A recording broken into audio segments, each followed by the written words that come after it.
Good morning, good afternoon, good whatever it is where you are. Welcome back to the last 7 days. We are going to dive into people and culture with our very own Greg Stewart. I'm Bryan Spellman.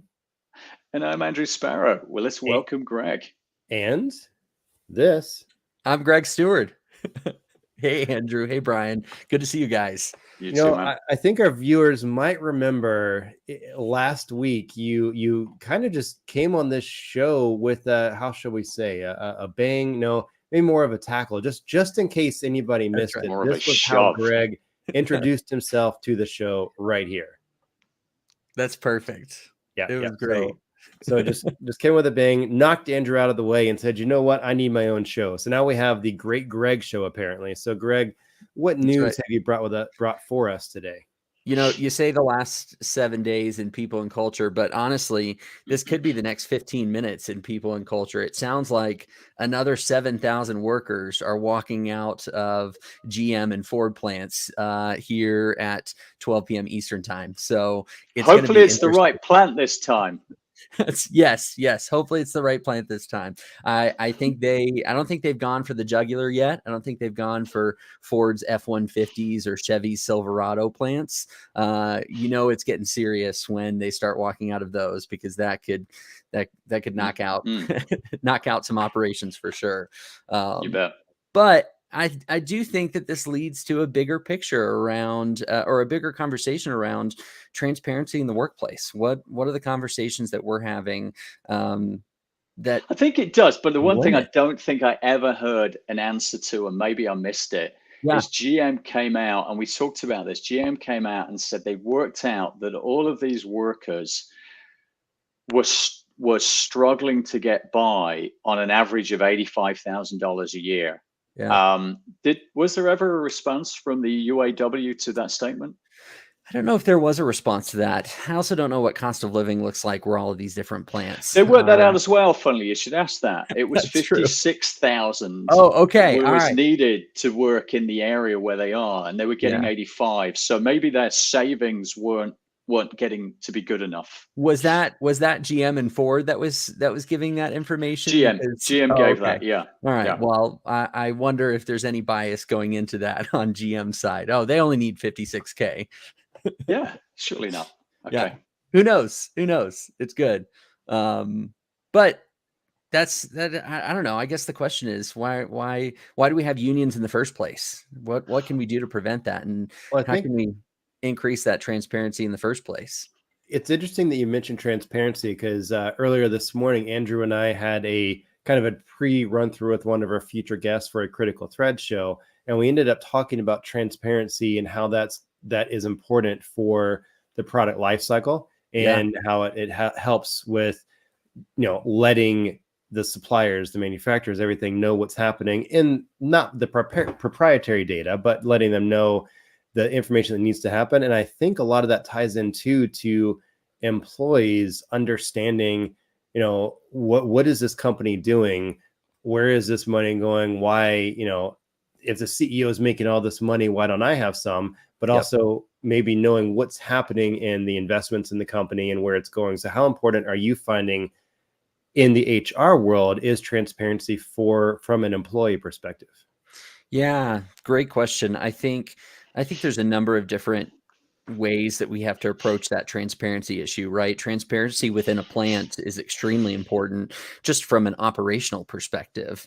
It's when you're getting to that larger picture around, okay, how's our leadership making these decisions, and what are the driving factors behind those decisions, and how are we making those, and why are we making those?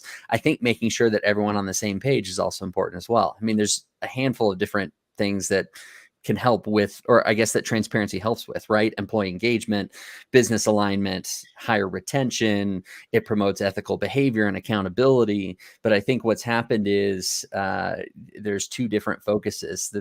Our frontline workers are trying to do the best that they can to put cars on the road. And our corporate leadership team, I hope, are trying to make the best decisions for the sustainability of the business. So it's almost striking this balance between making sure everyone has what they need, but also making sure that the business has what the business needs to be sustainable. And especially as we're kind of approaching this EV and we're dumping more and more money into R&D to make sure that we can be competitive in the next 10, 15, 20 plus years, there's a lot of different factors at play. I think you've opened up quite a few cans of worms there. I think there's the reality in the system that we have in capitalism, with a stock market, with the reality that most of these organizations are publicly listed and are reporting to thousands of shareholders who have a shareholding for a reason and one reason only, which is to make money. More money. On a quarterly basis. Every quarter, what are the results? What are the results? What are the results? So I think we have to keep that context that there's somebody at the helm who is having to deliver that to the shareholders. So that's the system that they are in. Meanwhile, you've got the need of the common man. If you look at Maslow's hierarchy of needs, without going into the whole thing, I need to put food on the table and a roof over my head. And then I got family, and then I've got relationships and a self-esteem and all these things. So everybody's coming at it from a really different personal motivation. Yeah. The reality is human nature. Here's one to throw out there. Ooh. We're greedy. Oh, we are. Yeah. And there's nothing we can do about it unless you are living in an idealistic communist world, which I think kind of it's proved itself didn't really work very often, but I don't want to get into that whole big debate, although I probably thrown the bomb and deserve to enter that debate. You know, that's the reality, the system we're in and the needs of the common man. You know, where it stops with me is, do you take responsibility for your own life?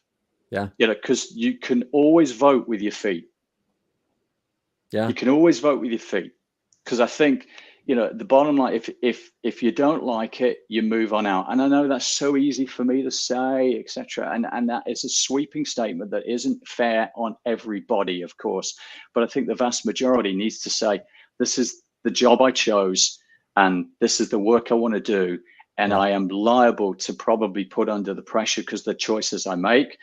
Maybe I make different choices. Maybe I reskill, etc., etc. So, I mean, it's a bit like truck drivers today. Artificial intelligence is coming. Trucks are going to have a robot driving them in the next 10 years, probably. You've got 10 years warning. What are you going to do? Yeah, I agree with you. I think there's this balance between personal responsibility and managing our own greed, right? I wish we had hours upon hours to talk about all of this, because now we're just opening so many different cans. I guess to bring it back to practicality is, what do we do in the workplace, at manufacturing plants, in corporations? What do we do to kind of practically bring that transparency and make sure that we're having conversations that meet both of those needs, between making sure that we're not getting too greedy, but also making sure we're taking personal responsibility to the highest level? Difficult to stop greed. Difficult. It's interesting as you're bringing these up. It's remarkably how related this is to a little thing I used to read in the funny papers. You might remember Calvin and Hobbes as a cartoon of, you know, the cute little stuffed tiger and the mischievous kid, right? But I don't know how many people know this, but Calvin and Hobbes, one of the inspirations for it that Bill Watterson actually came out and said was from two philosophers.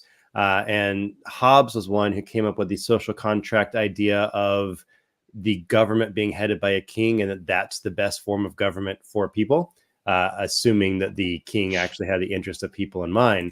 And then John Calvin, his whole theory was to try to safeguard the rights and freedoms of ordinary people. So he favored a combination of democracy and aristocracy mixed together, with a lot of advantages for democracy, which is, it's funny when you watch the papers or read the comics, you can kind of even see some of that coming out in their views of authority in the cartoon version, but it ties back into companies and employees and management, right?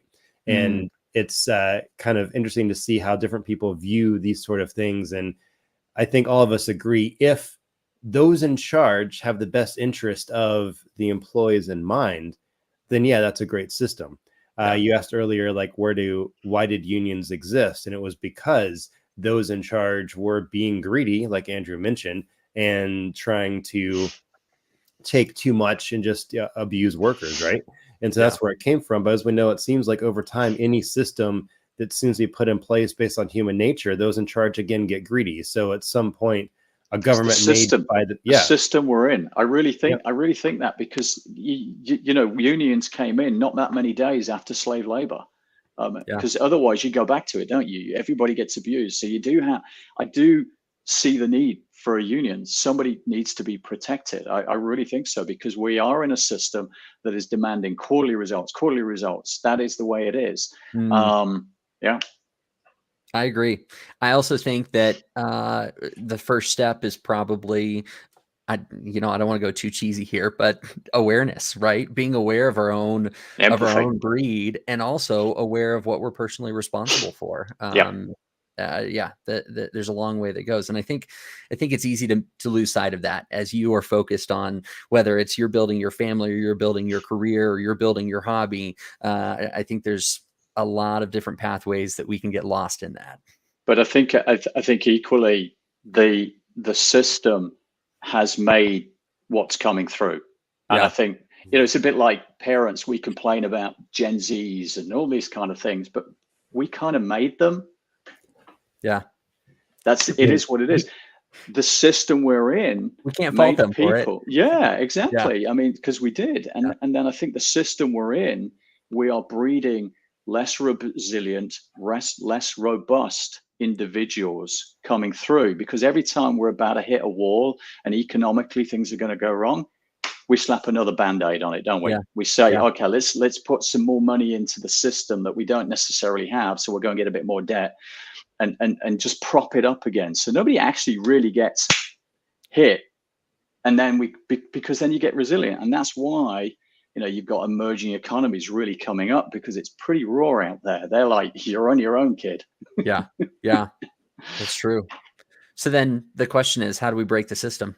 Easier to ask, harder to answer. I think if you had that answer right now, this would be the most popular show ever done, because it's easier to just make a Band-Aid and put it on a problem than to actually figure out how to fix the problem so many times. Yeah.